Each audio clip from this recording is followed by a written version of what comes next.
All right, so last week we started in on a sort of a side study here dealing with the providence of God.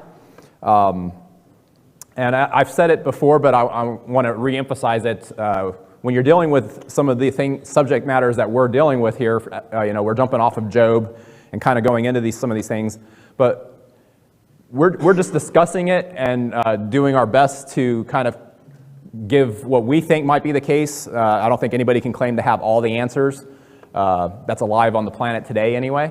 So we're just kind of discussing it, and a lot of these times, I give my opinion as to what I think's going on, but want to hear your opinions as well, and we're just trying to kind of study and make sure that we have a good view of what is being said and to help us build a stronger faith as we go through our lives. So what you're saying is no one's an Elihu around here? No one's Elihu who thinks that they know it all. That's right. Yeah. But we did cover a few things last week. We talked, we asked the question, how does God work in the world today? And we talked about the different views that some people have on that, as far as whether God created the world and then left it, or some people think there was no creator, or some people think that God has a hand in like every little event that happens. We talked about what do we think is the proper view, based on Scripture and what God says. We talked about a little, as an example of that, does God pick out like each spot that a natural disaster is going to happen, or determine if an accident's going to happen or not in each little thing. I kind of gave my opinion on that as far as, I think there's certainly, it's not on either extreme. I think God's involved in our world, but at the same time, I tend to not think that every little event that occurs, he's like a marionette pulling the strings on everything. But that he certainly is involved in our world. And we know from the Scriptures that there are certain times where he was very involved in what was being done and how things were happening. Those were the first couple of questions that we asked. And we just got in, the last one that we had asked was, can a person be used providentially by God and not know it? And we said, of course that can happen. And we kind of talked a little bit about that. Now I want to circle back around a little bit here to something. Last week we talked about some principles that Wayne Jackson provided for understanding divine providence, and there's 4 of them that we talked through. Make sure that I got myself in the right order here. Yeah. The first thing that we said was God never providentially operates in a way that conflicts with his nature or his will. And we talked about his traits of justice and righteousness. And Charles brought up some questions to think about, and we're gonna circle back on that and talk a little bit about that here this week, as in regards to that, because it actually is an important question or thought of, can you trust God to always be just and righteous in what he does? We also talked about how divine providence does not negate people's free will. We talked through that. We talked about how providence is to be distinguished from miracles. God has established a world to operate in certain ways and can use that in serving his purpose. But miracles are more of a supernatural manifestation of that. So while miracles are demonstratable events showing God's power, providence is where he uses his natural laws more so to accomplish his purposes, and we talked through a lot of those things. So circling back to God never providentially operates in a way that conflicts with his nature or revealed will. There were some events in the Bible, and there are some things recorded in the Bible that may give us pause or cause us to think, is that right? Did that really happen that way? And did God mean for it to happen that way? So I want to go back, and Actually, even as I was getting ready this morning, I thought of a few more things that could have been added, but I don't want to go through an exhaustive list of everything that was like, what was God thinking here, or what was he doing? But we're going to just go to a few examples. We'll use the one that Charles brought up and a few others. But so, DP, are you ready to read a bunch of scriptures for us back there since you're on your own? All right, so we're going to go through a few of these scriptures. I want to read, basically, we'll read through all of them, and then kind of, I don't even know that I'd say we're going to go back one by one, but we'll kind of just overall just talk about what do you think about these things, and what are my opinions on what these things are. But these are some things that I thought of that's like, when you're reading it, you're like, that just doesn't seem right, that this would happen this way, or that God would want that. So let's go to Judges 9:22 through 25. After Amygdalak had governed Israel 3 years, God stirred up enmity between Amalek and the citizens of Shechem, so they were acted treacherously against Amalek. God did this in order that crime against Jerub-Aal's 70 sons, and the shedding of the blood by avenge your brother Amalek on the citizens of Shechem, and who had helped him murder his brothers. In opposition to him, the citizens of Shechem sent men to the hilltops to ambush, rob everyone who passed by. This was reported by Amalek.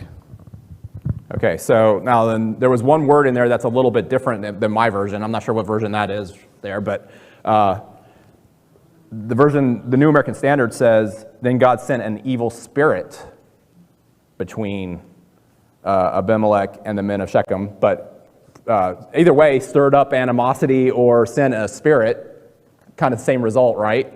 All right, so then let's go to 1 Samuel 15, 1 through 3. And Samuel said to Saul, "The Lord sent me to anoint you king over his people Israel. Now therefore listen to the words of the Lord. Thus says the Lord of hosts, I have noted what Amalek did to Israel in opposing them on the way when they came up out of Egypt. Now go and strike Amalek and devote to destruction all that they have. Do not spare them, but kill both man and woman, child and infant, ox and sheep, camel and donkey." Now, that's just a coincidence that this is Amalek again. It's not coincidence, but I didn't pick it out that way on purpose. But here we go with Amalek again. And God tells Saul to go and destroy them completely. Everything, including women, children, animals, everything. All right. Let's go to 1 Samuel 16, 14 through 16.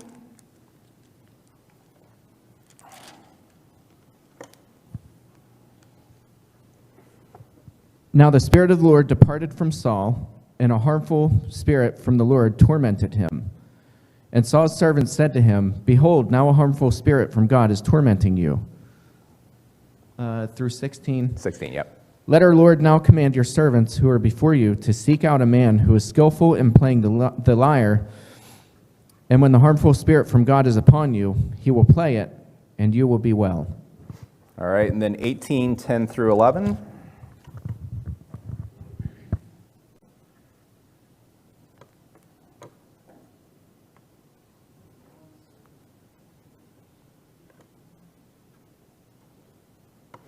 If I'm going too fast for you guys, I can read it. The next day, the evil spirit came from God forcefully on Saul. He was prophesying in his house, while David was playing the lyre, as he usually did. Saul had a spear in his hand, and he hurled it, saying to himself, "I pinned David to the wall." But David eluded him twice. All right, and then 19, 9, and 10.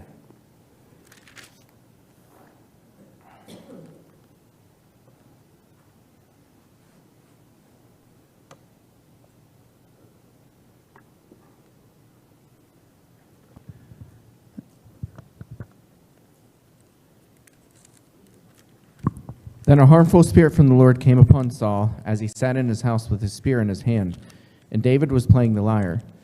And Saul sought to pin David to the wall with the spear, but he eluded Saul so that he struck the spear into the wall, and David fled and escaped that night.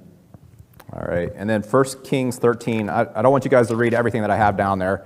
The story is actually verses 6 through 25, but just to kind of summarize it, let's see.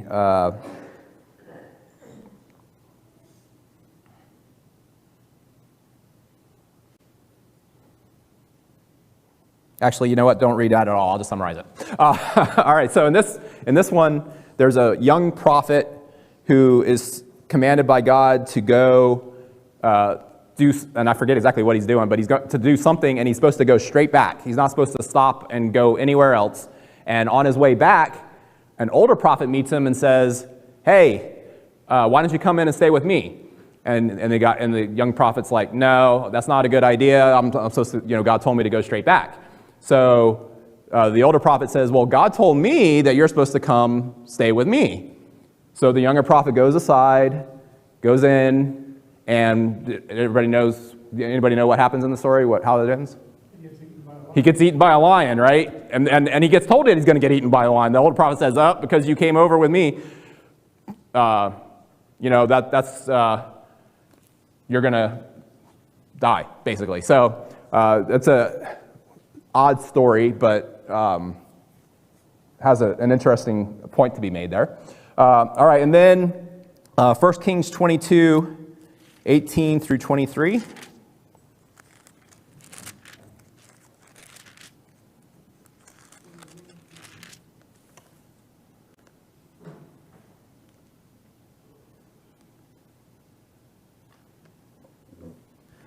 The king of Israel said to Jehoshaphat, "Didn't I tell you that he would never prophesy anything good about me, but only bad?" Then Micaiah continued, "Therefore, hear unto the word of the Lord. I saw the Lord sitting on his throne, and the multitudes of heaven standing around him, on his right and his left. And the Lord said, Who will entice Arab into attacking Roth Gilead and going to death there?" One suggested this, and another that. Finally, a spirit came forward, stood before the Lord, and said, "I will entice him." "By what means?" the Lord asked. So now the Lord put any deceiving spirit in the mouths of all these prophets of yours. The Lord has decreed disaster for you. Okay, so I think this is what you were referring to last week, Charles, where the lying spirit is sent and the prophets are prophesying incorrectly. And we've already discussed several places, like the scriptures that talk about God hardening Pharaoh's heart, Satan entering into Judas. There's several times in the book of Judges and in the times of the Kings that God uses other nations to punish Israel. And we'll read a couple of passages on that. Let me get here on that. Let's look at Judges 3, 8 through 15.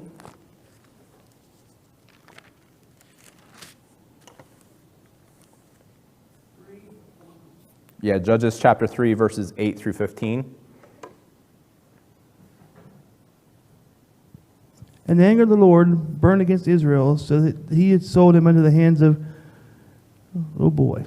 Yeah, don't worry about that. Cushan Rishathaim or something like that, of king of Mesopotamia.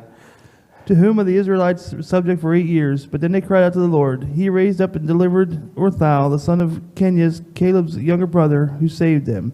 And the Spirit of the Lord came upon them, so he became Israel's judge.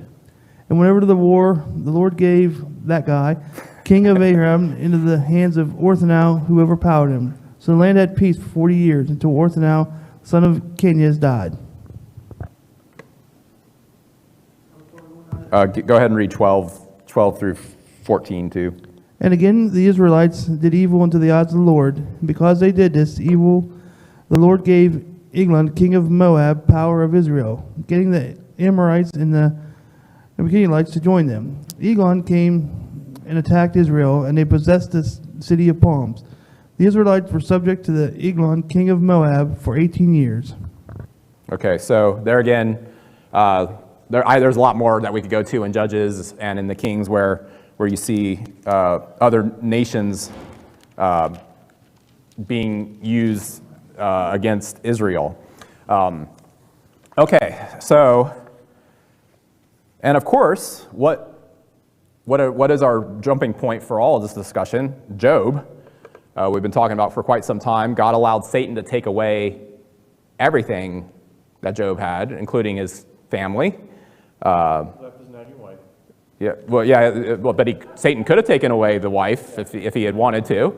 So yeah, so God allowed Satan to have control over Job and to take away everything, and then he allowed him to take away his health as well.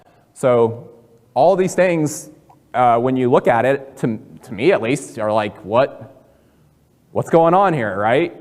Why did God send an evil spirit in the cases of Abimelech and of Saul?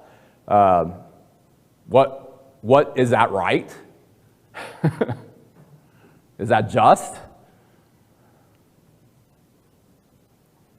I'll give you a moment to think about it.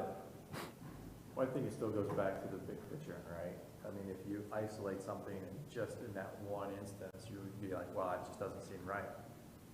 But again, from a big picture perspective, you got to take it back out and look at it from a totality, right? And then the other thing is too is that in some instances, it'd be like, as a metaphor, if I remove light, what exists? Darkness, right? That's the absence of light. So if God removes himself from the situation, meaning protection from, or allowing demons, negative, whatever it might be, will immediately take that space, right? So in some instances, it's that, allowing demons or spirits to do those things that they're naturally going to do already. Or, it could be very specific as far as teaching a lesson, like, hey, this is something that's not going right. I need to correct you. I need to allow this happen, or bring about an opportunity for you to learn so that you can improve and make an adjustment to become better in line to what my will is.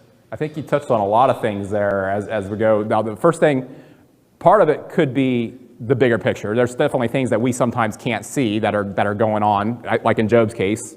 There's definitely a bigger picture there. I don't think that's the only thing, though, because we have to consider, would it ever be right for God to do something wrong? That was my initial question. Yeah. so like the bigger, so we can't say the bigger picture gives God the cause or allows God to do something wrong.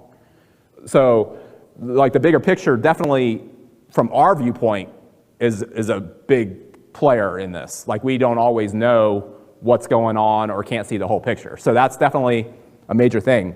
But you touched on a couple other things there. What about, is it wrong for God to allow an evil spirit or something like that to come in this place to deceive people? Is that a wrong action? It seems wrong. To give, I'm thankful what we're saying, to give permission to do wrong. Yeah, exactly. That's the question. Yep. And what have we already talked about a lot as we've gone through Job? Free will, right? So in this case, is God forcing anybody to do anything that they don't want to do, or that they're not supposed to do?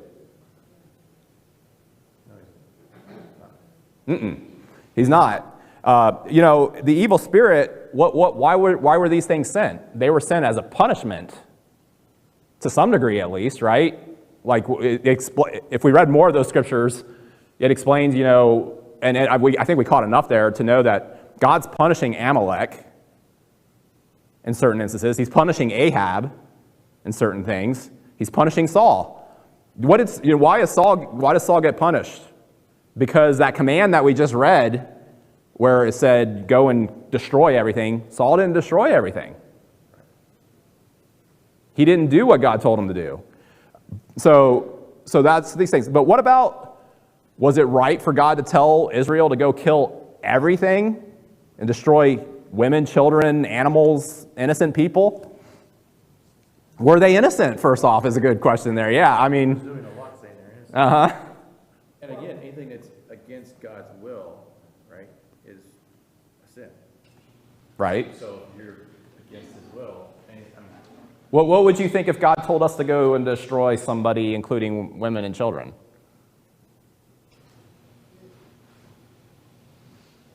What do you think, Charles? You're smiling back there. Oh, I'm just eating this up. I'm gonna, here I go again. In the Old Testament, And actually up until very recently, and in many cultures, it still does exist. You destroy entire families, or in the case of the Old Testament, entire nations. And the purpose of that is to keep the offspring, who may be newborn babes, but they will grow up with the communal sense, whether it's Israel or any other country at that time, of blood revenge. There are numerous books written this year about blood revenge and why so many nations are doing the things they do. Yeah, we see that with terrorism, right? Like whenever one terrorist is taken out, what often happens? They do something in retaliation, right?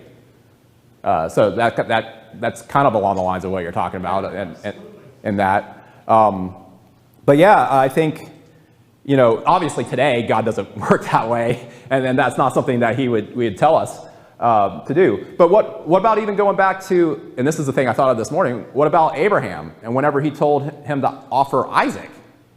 God doesn't do people sacrifices, right? Like why did He say that? Now I'm going to give myself excommunicated. First off, I'm going to say some terrible things, so y'all just chill for a few seconds. One, Abraham was not a righteous individual. Now I know God reckons to him righteousness. Abraham was not a self-righteous individual. Second, coming from Ur of the Chaldees, he likely is not monotheistic.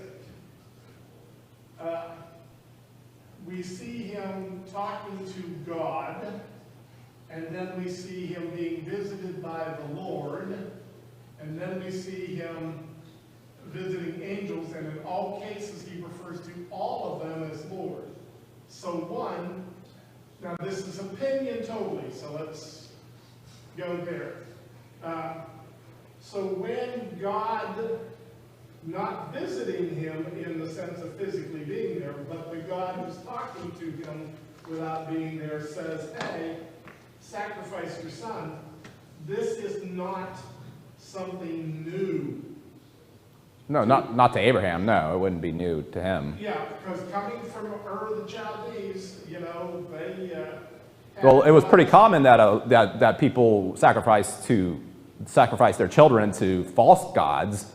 Exactly. But not God. But God tells him this, in my opinion, in the context of his promise to Abraham. So he's got a promise. Now, does Abraham trust his promise? And he's got it from the God whose voice he hears but doesn't see, and from the God he sees. So he recognizes both of them. That would be, in my opinion, again, Father and Son, as God, not necessarily as the God, but as gods. Right. And we recognize that. I mean, like, Paul explains it pretty well in Romans about what God was doing, and it does, reckon him to righteous, and it talks about, both, is it Paul and James use Abraham as an example? Am I right on that, James? Yeah. One to show how works justifies, and one to show how faith justifies, right? Two totally opposite things, so to speak. Not opposite whenever you actually look at them as a whole. But they use it in totally different ways. But that still doesn't get me past the point, the fact that God's asking him to do something that God doesn't want him to do. God's asking him to do something that he could expect from of other gods, right? Okay, so yeah. But God, in offering that, in saying do this, does not allow him to proceed through with that. Right. And of course, God the whole entire time intends to stop him. That it's just reasoning it through, like, okay, so God asked him to do something that he never intended him to do. Do we ever do that? We do that to our kids? Okay, so is it wrong when we do that?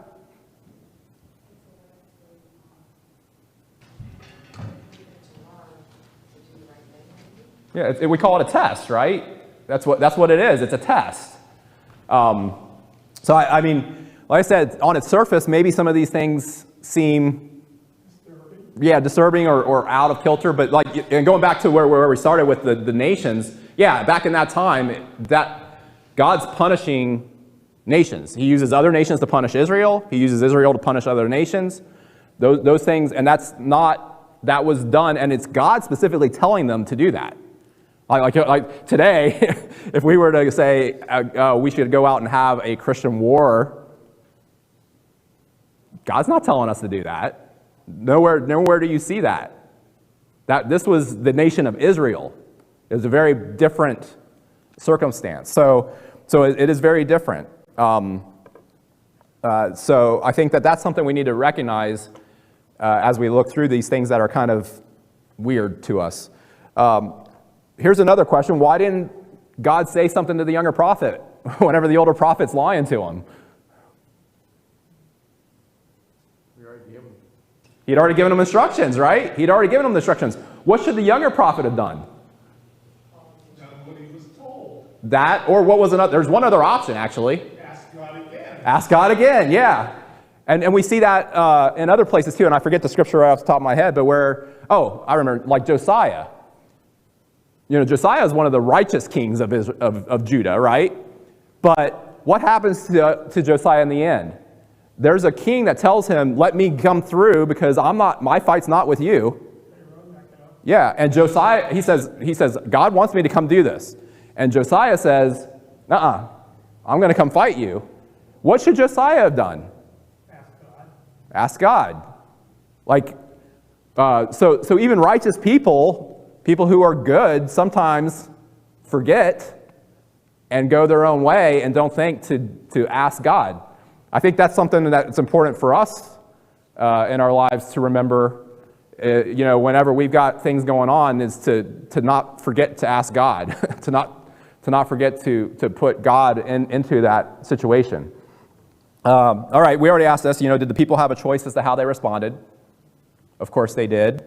We've already covered this one. Is it fair for God to send or allow evil spirits to cause problems for people? Now, we've already covered that as far as, is that different today than what it was back then? Yes, I think there's differences in the way that those things happen. And I mean, nobody can claim to know if demons come and how they harass you and those kind of things, like what they did in certain scriptures that we see in the Old and New Testament and those kind of things.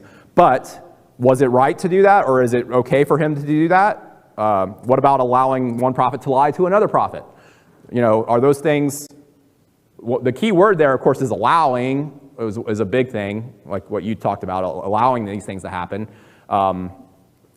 Is it just for God to allow something evil to cause problems for someone trying to follow God? Allowing it, yes. Yeah, would it be right for him to do evil to somebody trying to follow him? There's the question, isn't it? And I don't think, I think if God ever did something evil, then we would be in a lot of trouble.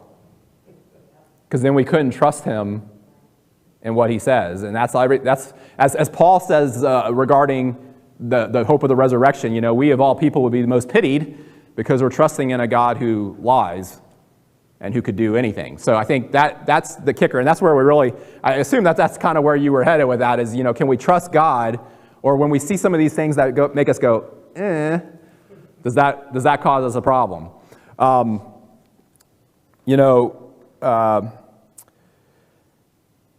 Or put another way, is it right for God to use things that are evil to serve his purpose? And I think so. God, and being that that's the case, God can use any of his creation in his service. And I think that the important lesson for us in that is even with us being imperfect and with us having problems, he can still use us in his service and in the things that we do. So, and God is actually going to tell us quite a bit about this when we go back into Job. I I don't know if we'll make it there for the end of this. We're definitely not going to make it there today, but start next week out or not. But, whenever, when we get back into Job 38, God's going to emphasize some of these points as we go through here. And it is true that God's ways are above our ways, and we can't always understand what he does or allows to happen. We don't have that big picture. We can't see it all. But we need to be able to trust that he is a just and righteous God. And if we can't, then our faith is compromised. So we really need to be able to understand that and to know that. All right, so hopefully taking a little bit of time to go back through that is helpful. Are there any other comments on that before we move on to the next part of this? I'll be back. All right, you're not going to throw any more monkey wrenches in here, huh? All right. For at least the next 30 seconds. Okay, so let's go on. I want to talk a little bit about how, also in his book, Wayne Jackson provides several instances that we can talk about the scope of divine providence. What are things that can be used for God as divine providence or in his providence? If we go to Hebrews 1:3.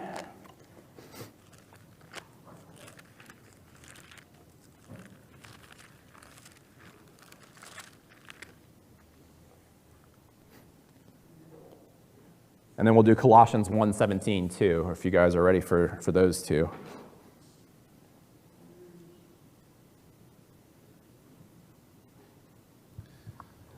The Son of the radiance of God's glory and the exact representation of his being, sustaining all things by his powerful word. After he had provided purification for sins, he sat down at the right hand of the Majesty in heaven. So Okay. he gave, Go ahead, finish that out.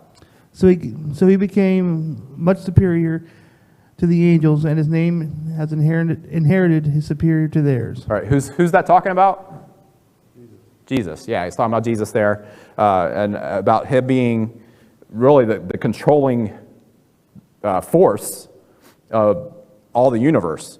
Let's go to Colossians 1:17. And he is before all things, and in him all things hold together. All right, so once again, who we were talking about? Jesus. So Christ is the controlling and unifying force in the universe, in all nature. And speaking of nature, let's go to Genesis 8:20 through 22. Then Noah built an altar to the Lord, and taking some of the clean animals and clean birds, he sacrificed burnt offerings unto it. The Lord smelt the pleasing aroma and said in his heart, Never again will I curse the ground because of humans, even though every inclination of the human heart is evil from childhood, and never again I will destroy all living creature, as I have done. Okay, so actually, let's go back and also do Job 37, which we read not too long ago. 37, 10 and 11. By the breath of God, ice is given, and the broad waters are frozen fast. He loads the thick cloud with moisture. The clouds scatter his lightning. All right, so God can control the weather, right? And the things on the earth. He caused the flood, and he could do so again, except for what? He promised not to, right? So once again, can we trust God? Can we trust his word? Yes. So he's not going to do that. And then Job 9, 6 through 8. He shakes the earth from its place and makes its pillars tremble. He speaks to the sun and does not shine. He seals off the light of the stars. He alone stretches out the heavens and treads the waters of the sea. All right, so it talks about how God controls, this kind of goes back to the universe, the sun and the stars. And then Matthew 5, 44 through 45. But I say to you, love your enemies and pray for those who persecute you, so that you may be sons of your Father who is in heaven. For he makes his sun rise on the evil and on the good, and sends rain on the just and on the unjust. All right, so there again, God causes the sun to rise on the evil and the good, and he sends rain on the righteous and the unrighteous. So that's a pretty common passage used, right? Okay, so God controls the universe. He controls nature. Once again, we've already discussed like how much manipulation to the natural laws is he doing, and the answer to that at this point in time to me is I don't know, but we know that he can and that he has. He also exercises control over animals and can use them in part of his service. Let's go to Matthew 6:26 and then Psalm 147:9. Look at the birds of the air. They do not sow or reap or store any away in barns, and yet your heavenly Father feeds them. Are you not much more valuable than they? And Psalm 147:9, he gives to the beasts their food and to the young ravens that cry. All right, so he provides food for the animals. Of course, he provided a ram for Abraham, and that we were talking about whenever it came to time where he had told him to sacrifice Isaac. He sent ravens to feed Elijah, if you remember whenever the drought was going on there. He sent quail for the Israelites whenever they were in the wilderness. He used snakes to punish Israel when they were in the wilderness and were making him mad again, like they did quite often. And so he used snakes there. And then, of course, what's one of the more famous things that God did? He shut the mouths of the lions whenever Daniel was thrown in the lion's den, right? So God can use animals in those ways. And then, of course, we talked about the nations. God has used nations to serve his purpose. He used nations to punish Israel. He used Egypt to show his power when he brought the Israelites out of bondage. He used Babylon and Assyria to take Israel into captivity and to help prepare the way for Jesus to come to earth. So he uses nations in those ways that he wants to. And as part of that, he also puts people in places to serve his plan. We've already talked about, Joseph, Esther. You can look at Daniel, Nehemiah. Those people were put into places to be able to help further what God wanted to have happen there. All right, and then the last thing that Wayne Jackson mentioned is God's people. Some of the things that God has provided for people, don't differentiate between the righteous and the unrighteous. We just read that, right?